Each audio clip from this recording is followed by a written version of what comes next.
Okay, so you want to own an ATM network, a little steel box that just sits there and prints money every time a stranger presses a few buttons. No inventory to restock, no staff to manage, no customer to argue with about a refund. Just a machine bolted to a wall, quietly collecting a few dollars every single time someone needs cash. You picture passive income. Hundreds of little boxes scattered across gas stations and bars and corner stores, each one dripping fees into your account while you sleep. Sounds simple. It is not simple. Here is what nobody tells you before you buy your first machine. The box is the cheapest part of this business, and the money sitting inside it is not actually yours. And the entire industry you are entering has been shrinking, machine by machine, for over a decade. So let us take this apart properly and look at what owning an ATM network actually means. Let us start with a number that looks deceptively small. A single new retail ATM costs somewhere between $2,000 and $8,000, with most standard freestanding units landing close to $3,000. A through-the-wall unit built into a bank branch runs $5,000 to $15,000, and a high-security, deposit-accepting bank-grade machine can push past $20,000 or even $50,000. Installation adds another $200 to $500 for bolting the unit down and wiring it into power and a network connection. And software setup and programming can add another $1,500 to $4,000, depending on whether the machine handles deposits as well as withdrawals. On its own, that math looks almost trivial, which is exactly why so many first-time buyers think this business scales like a vending machine franchise. Buy a box, find a location, collect fees, repeat. But here is the part that changes everything the moment you try to run more than a handful of machines. The cash sitting inside that ATM is not an asset you own outright. It is inventory you have to finance every single day. Independent operators typically do not use their own working capital to fill machines. They rent what is called vault cash from a bank or a specialized cash provider. And they pay for that privilege at a rate historically set around the prime lending rate plus 1% or more. One mid-sized public ATM operator disclosed in a regulatory filing that it was renting an average of $45.6 million in vault cash in a single quarter, just to keep its machines stocked. That is the real entry fee nobody advertises, because building a network of even a modest size means you need either a banking relationship sophisticated enough to rent tens of millions of dollars in cash, or a vault cash provider willing to front it for you. And neither of those relationships comes free. Add specialized insurance to cover that cash while it sits in transit and while it sits inside the machine. Add compliance costs to meet EMV chip requirements and anti-skimming hardware standards. And add the accessibility retrofits required under disability access law, and your $2,000 box has quietly become a 5-figure liability before it has dispensed a single $20 bill. There is also a decision every operator eventually faces: buy the machine outright or lease it. And the leasing route reveals just how thin the margins really are underneath the surface. Monthly lease payments on a standard retail unit typically run $50 to $150, which sounds manageable until you calculate the total cost over a multi-year contract and realize you have paid meaningfully more than the machine was ever worth new. And none of this accounts for the single most important line item in the entire budget: location. A machine sitting in an empty hallway earns nothing, no matter how well it was financed, which means every serious operator is also paying, directly or indirectly, for the right to place that box somewhere with real foot traffic, whether through a placement commission, a lease on retail space, or simply outcompeting another operator for the same corner store. The steel box was never the expensive part. The right to stand it somewhere people actually walk past is. So the machine is bolted down and it is full of cash. And now the daily grind begins. Because an ATM network does not run on customers walking through a door. It runs on cash, physically moving through the streets on a schedule. This is where fixed costs and operating leverage take over the entire conversation. The single biggest recurring line item is cash replenishment itself.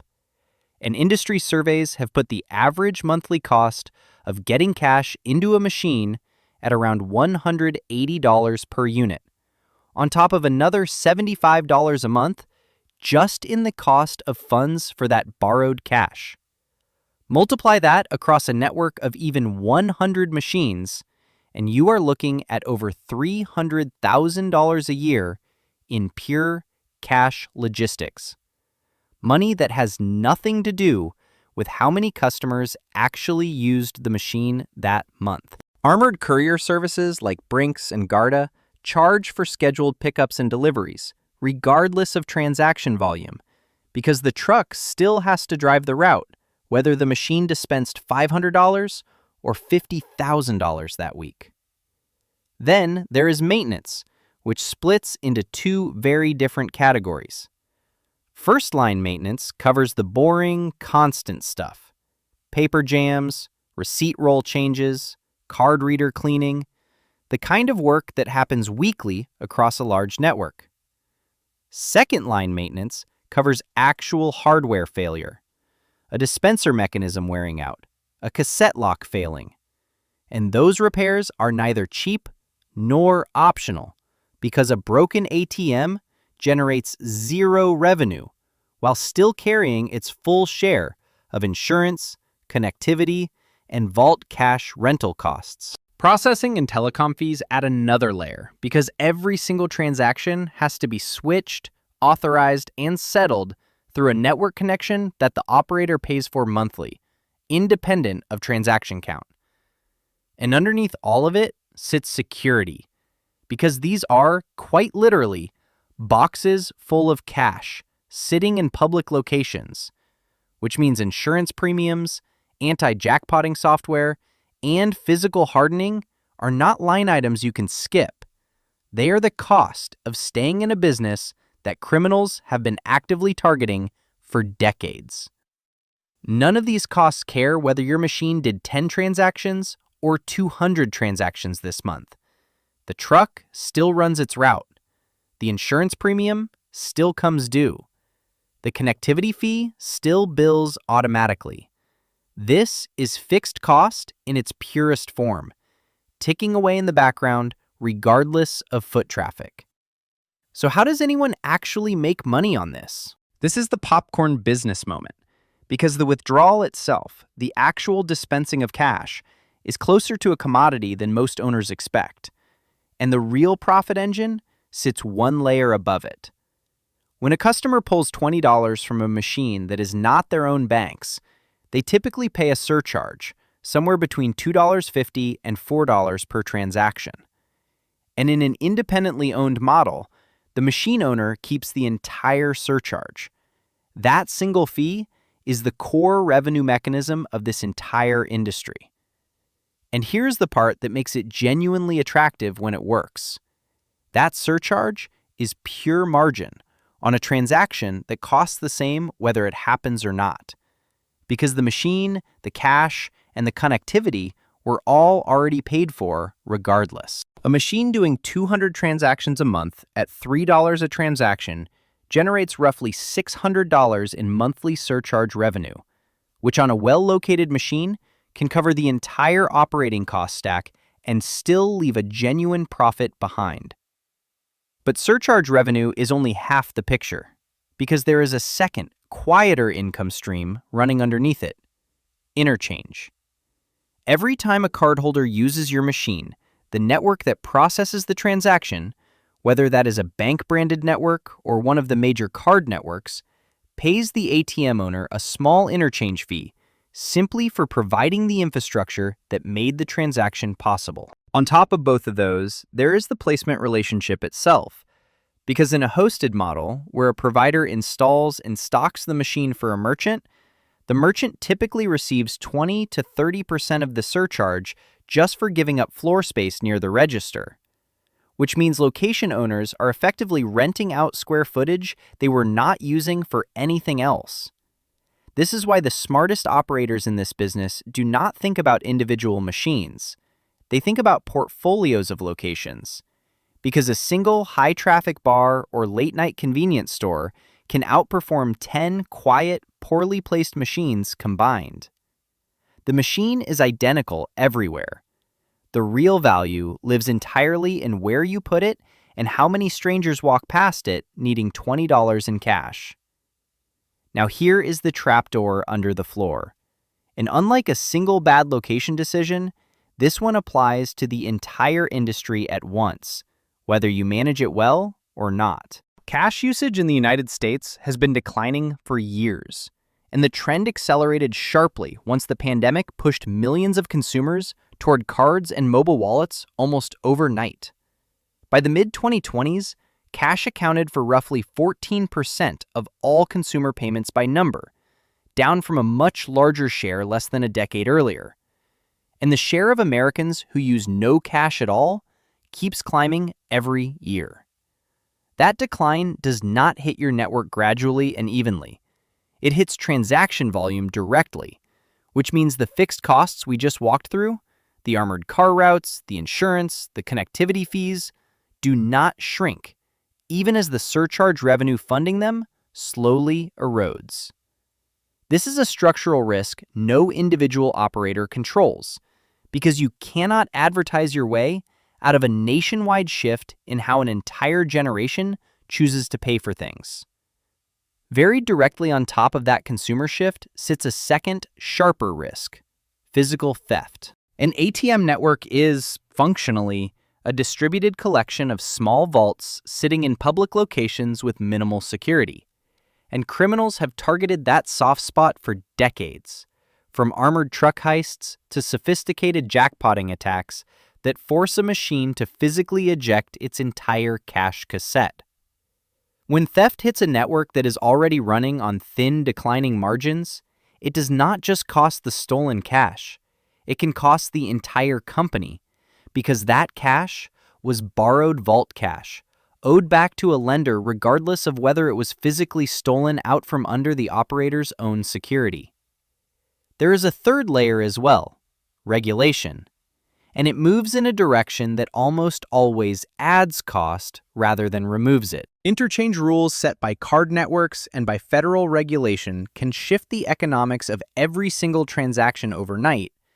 Disability access requirements can force expensive retrofits across an entire fleet of machines with little warning, and anti-money laundering and cash handling compliance obligations only grow heavier as regulators pay closer attention to an industry built entirely around untraceable paper currency.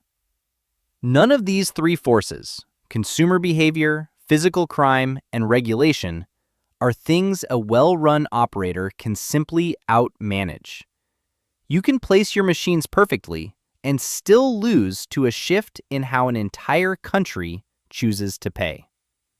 Let us talk about Parative, formerly known as Access Cash, one of Canada's largest independent ATM operators, running more than 7,000 white-label machines placed in small businesses that wanted cash handling capability without a bank's branding attached. On paper, this was exactly the diversified portfolio-style network we just described. Thousands of locations, steady surcharge income, and a business model built specifically to profit from the exact structural forces working against it.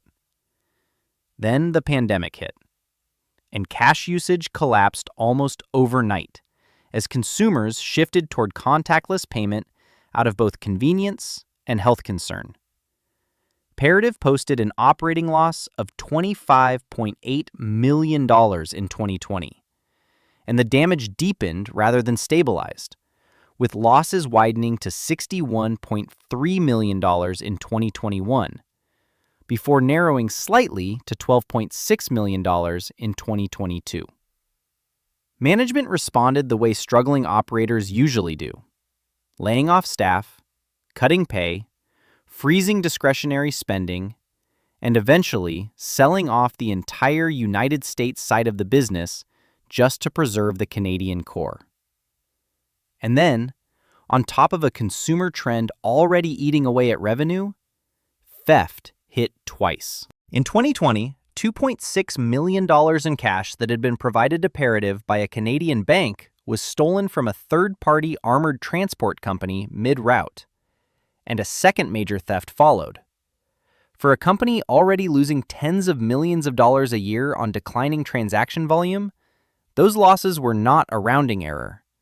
They were the difference between a struggling business and a terminal one. By July of 2023, Parative's total liabilities had reached $90.6 million, including $75 million in long-term debt, and its main lenders, Bank of Montreal and a distressed debt fund, ultimately decided the company could not be salvaged in its current form. Parative filed for creditor protection, its chief executive resigned the same day, and its remaining assets were sold off to a new company owned directly by its former lenders. A network of 7,000 machines, built specifically to profit from cash transactions, was ultimately dismantled by the slow disappearance of the exact thing it depended on. Let us run the numbers on a modest, realistic network of 100 machines. Optimistic scenario against realistic bad year. In the optimistic scenario, each machine averages 200 transactions a month at a $3 surcharge, generating $600 in monthly surcharge revenue per unit, or $72,000 a month across the full network, roughly $864,000 a year. Subtract cash replenishment and cost of funds at roughly $255 per machine per month. Subtract armored courier contracts, insurance, processing fees, and a lean maintenance staff, and a well-run network like this can land a net profit margin in the 15 to 25% range, which on an initial investment of roughly $300,000 across 100 machines and their vault cash relationships, produces a payback period of somewhere between 2 and 4 years. Now, the realistic bad year. Transaction volume across the network drops 15% as cash usage in your operating region continues its gradual, multi-year decline, taking surcharge revenue down with it. At the same time, one location suffers a jackpotting attack or a courier route theft, costing you tens of thousands of dollars in borrowed vault cash that you still owe your lender regardless of the loss. Insurance premiums rise in response, and a competitor undercuts your pricing at 3 of your best locations, pulling volume away permanently. Your fixed costs, the armored routes, the connectivity fees, the base insurance, do not move by a single dollar in response to any of this. Net profit margin compresses from that comfortable 15 to 25% range down into the low single digits. And in a genuinely bad year involving a significant theft, the network can swing into an outright annual loss. The difference between these two scenarios on a modest 100-machine network can easily exceed $200,000 in a single year. And if that network was financed with meaningful debt, that swing is exactly the kind of gap that turns a comfortable debt service coverage ratio into a conversation with a nervous lender. So, what is an ATM network once you strip away the illusion of a box that prints passive income? It is a machine that turns borrowed cash into a small, steady toll collected from strangers who need physical money faster than any alternative can provide it. When it works, it is genuinely elegant. Low headcount, predictable fee income, and margins that do not require you to manage a single employee's schedule. But every single dollar flowing through that machine depends on a habit, cash withdrawal, that a majority of consumers are quietly abandoning year after year. And every single dollar sitting inside that machine is borrowed money you are responsible for, whether it gets stolen, jammed, or simply never gets withdrawn at all. You are not really buying a box that spits out $20 bills. You are buying a bet that enough people in enough places will keep needing physical cash faster than the rest of the world finishes leaving it behind.